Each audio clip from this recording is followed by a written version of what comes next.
भिवानी की एससी छात्रा दीक्षा suicide case एक बार फिर सुर्खियों में है, जिससे प्रदेश की राजनीति भी गर्मा गई है। मृतका के पिता जगदीश सैकड़ों लोगों के साथ पूर्व मंत्री जेपी दलाल से मिले और मुख्यमंत्री से मुलाकात करवाने और सीबीआई जांच की मांग रखी। दिसंबर 2024 में दीक्षा ने घर में फांसी लगाकर आत्महत्या कर ली थी।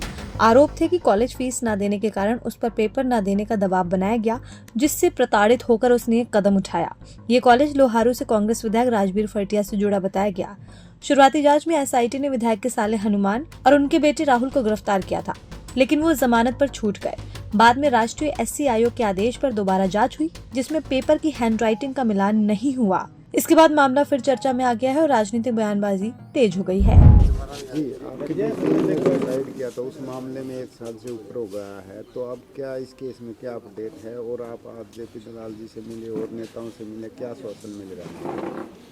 हमने पूर्व मंत्री जयप्रकाश दलाल से मिले हैं। हमने सीएम से मिलने के लिए पूरे समाज ने टाइम मांगा। 36 बिरादरी के लोग आए हुए थे और सीएम से मिलने का टाइम मांगा।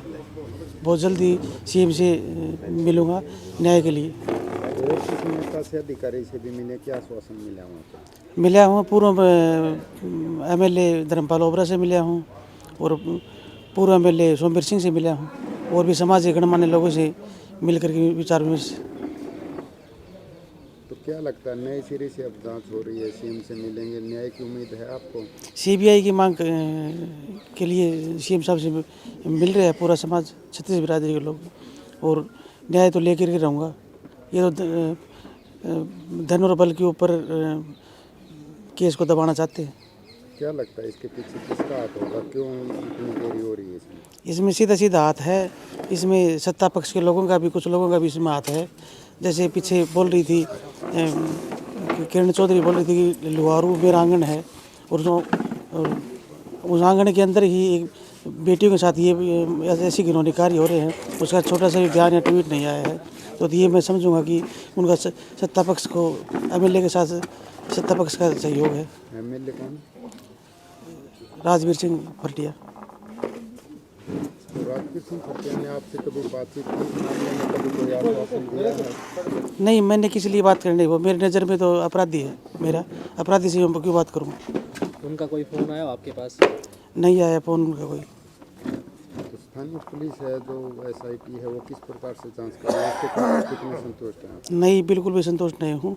बिल्कुल भी पुलिस का सहयोग नहीं है और इस शायद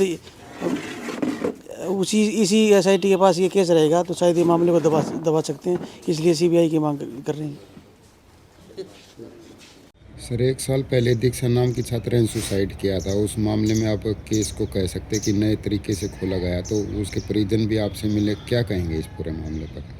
देखिए, 1 साल पहले 24 जनवरी के आसपास की घटना है। एक लड़की ने सुसाइड किया, गरीब घर की बेटी थी, और उसने कहा कि उसको एग्ज़ाम ना देने दिया गया, फीस की वजह से उसको एक और दूसरे मानसिक दबाव, शारीरिक दबाव उस पर डाले गए, इसलिए उसने सुसाइड किया।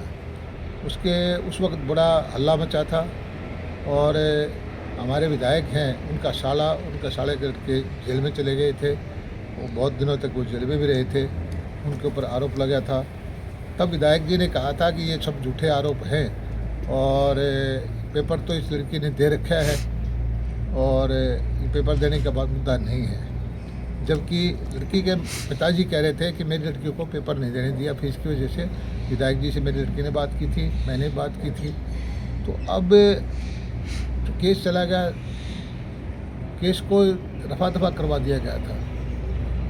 अधिकारियों से मिलके कैसे करके ये कह दिया गया कि इसमें कोई भी दोष इनका दोषियों का नहीं है।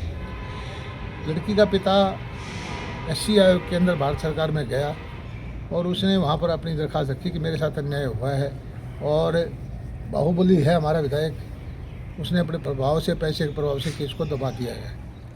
और जो पेपर जो दिए गए हैं वो मेरी बेटी ने नहीं दिए गए। मेरी बेटी की जब लाश पड़ी थी उस वक्त किसी दूसरे आदमी को बैठा करके मामले को रफा दफा करने के लिए पेपर दिए गए थे। तब उस आयोग ने ये कहा कि इन पेपर को चेक करें। यूनिवर्सिटी से पेपर निकाले गए और पाया गया कि ये पेपर वाकई किसी और से दिलवाए गए, और तब आयोग ने संज्ञान लिया, बड़ी उस डीएसपी के खिलाफ कार्रवाई की। और केस ट्रांसफ़र किया। और अब बहुत सारी गंभीर धाराएं विधायक के जो साले का लड़का साला, और इसमें क्योंकि कॉलेज का प्रेसिडेंट खुद विधायक है और उसी को वही खुद बेनिफिशरी है, मुझे लगता है कि विधायक के ऊपर भी इस चीज़ पे कार्रवाई होनी चाहिए। सर, विधायक पक्ष की तरफ से बार बार आपका नाम लिया जाता है, वो मनीषा केस हो या फिर दीक्षा केस ये हो। एक साल के अंदर 15 साल से मैं इसमें हल्के में काम कर रहा हूँ। पता नहीं क्या सोच है लोगों की कि कोई भी लड़की का मामला होता है तो मेरा नाम जरूर से जोड़ते हैं, बगैर तथ्यों की बात करते हैं। ये जो मनीषा का बात हुआ है तो कहा गया कि मेरे किसी रिश्तेदार का कॉलेज में नाम है, जबकि रिकॉर्ड की बात है कि मेरा उसमें कोई ताल्लुक़ नहीं है। पीछे जो काम हुआ है हमारी एक बेटी का हरिवास गांव में, उसमें मेरा नाम जोड़ने की कोशिश की। जो अपराधी आदमी हैं वो कहते हैं कि भाई मैंने ये करवाया है। तो ये लोग जो है राजनीति के षड्यंत्र करते रहते हैं। मेरी इमेज स्वच्छ है, शीशे की तरफ मैं साफ़ हूँ और मेरा हल्के के लोग, मेरे इलाके के लोग अच्छी तरह जानते हैं कि मेरा इन चीज़ों से कोई लेना देना नहीं है। अब दीक्षा के परिजन जो आपसे उम्मीद लेकर आए, न्याय की उम्मीद के, किस प्रकार से सहयोग किया जाएगा सर? न्याय के लिए कोई भी मेरे पास आए, मैं न्याय के साथ रहूँगा, उसकी मदद करूँगा और हर तरह से जो मेरे से उसके वो मैं, मेरा दायित्व है, मैं करूँगा।